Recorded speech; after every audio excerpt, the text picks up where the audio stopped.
Sir இந்த உட்கட்சி பூசல் நான் சொன்னேன் சார். அதுக்கு மூல காரணமா எது இருக்கு அப்படின்னு பார்த்தீங்கன்னா, ஸ்டார் கேண்டிடேட் மற்ற மாற்று கட்சியிலேருந்து வந்து இணைஞ்சவங்க. அதுக்கப்புறம் இங்க ஆரம்பத்திலேருந்து பயணிச்சவங்களை எல்லாம் கொஞ்சம் அடுத்த எலெக்ஷன்ல பார்த்துக்கலாம்.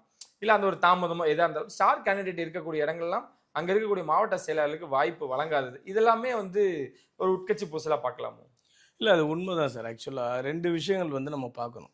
அவர் வந்து தாவேக்காவோட தலைவர் வந்து 2 நிலைப்பாடுல வந்து அவர் வந்து மாறிட்டார். ஒண்ணு வந்து என்ன சொல்றாருன்னா, முதல்ல அவரோட பொதுக்கூட்டங்கள்ல வந்து இலவசம் கொடுக்கறதே தப்பு. மக்கள வந்து கெடுக்காதீங்க, இலவசம் கொடுக்காதீங்க. ஆனா அவரோட தேர்தல் அறிக்கையிலேயே பார்த்தீங்கன்னா, கிட்டத்தட்ட ஒரு 10 இலவசங்கள அறிவிக்கிறார். இப்போ ஒரு நிலைப்பாடுல ஒரே இடத்துல நிக்கணும் நீங்க. நீங்க வந்து இலவசம் கொடுக்க மாட்டேன், மக்கள கெடுக்க மாட்டேன்னா, இவங்க இலவசம் கொடுத்து தான் கெடுத்துட்டாங்க, கடன் வாங்கிட்டாங்க, எல்லா பிரச்சனையும் பேசுறீங்க.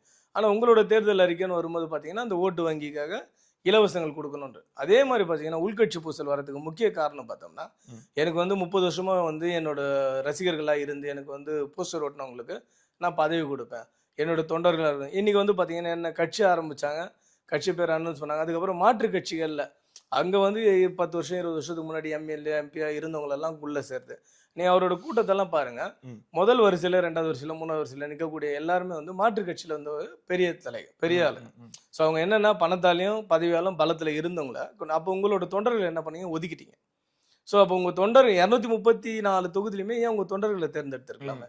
உங்க தொண்டர்களை கலங்கண்ண வச்சிருக்கலாம். நீங்க வந்து ஊழல் பண்ண போறது இல்லை, மக்களுக்காக தான் இருக்கீங்கன்னா முதல்ல தொண்டர்களை செலக்ட் பண்றது இல்லையே, பணக்காரங்களாவோ முன்னாள் அரசியல்வாதிகளோ தேர்ந்தெடுக்காம உங்க தொண்டர்கள்ல நல்லவங்களா, அறிவாளியா, புத்திசாலியா இருக்கவங்களை தேர்ந்தெடுத்து வேட்பாளராக ஆக்கிறது. இல்ல நம்மளை நம்பி வந்தவங்கள நம்ம கூட இணைஞ்சவங்களுக்கு உண்டான அங்கீகாரம் கொடுக்கணும் அப்படின்றாரு சார். அங்கீகாரம் கொடுக்கணும்னா அப்ப 30 வருஷமா போஸ்டர் ஓட்டின தொண்டருக்கு என்ன கொடுக்க போறாரு? அதுதான் என்னோட கேள்வியா இருக்கு. இதுதான் வந்து முதல்ல வந்து உள்கட்சி பூசலுக்கு முக்கிய காரணம். ஏன்னா இப்ப ஒவ்வொரு கட்சியிலேருந்து மாற்று கட்சியிலேருந்து வந்தவங்கள வேட்பாளரா அவங்க நியமிக்கும் போது ஏற்கனவே உங்க கட்சியில இருக்கக்கூடிய மாவட்ட செயலாளர், பகுதி செயலாளரோட அவங்களோட மிங்கில் வந்து ஒத்து போகிறதுக்கு வாய்ப்பே இருக்காது. ஸோ ஒத்து போகாததுனால கட்டாயமா 2 டீமா மாறிடுவாங்க. இவங்க வெளியேந்து வந்தவங்க ஒரு டீமாவும் உள்ள இருக்கக்கூடிய ஒரு டீமாவும் உள்கட்சி பூசல் என்னைக்குமே இருந்துகிட்டே இருக்கும். இதனால வந்து மக்களை சந்திக்கிறதா இருக்கட்டும், ஓட்டு சேகரிப்பு எல்லா விஷயங்களும் வந்து தடப்படுறதுக்கு வாய்ப்புகள் அதிகமா இருக்கு. Periyar Maniammai Institute of Science and Technology, Tanjavur. B.Tech Biotechnology with specialization in computer science and biology.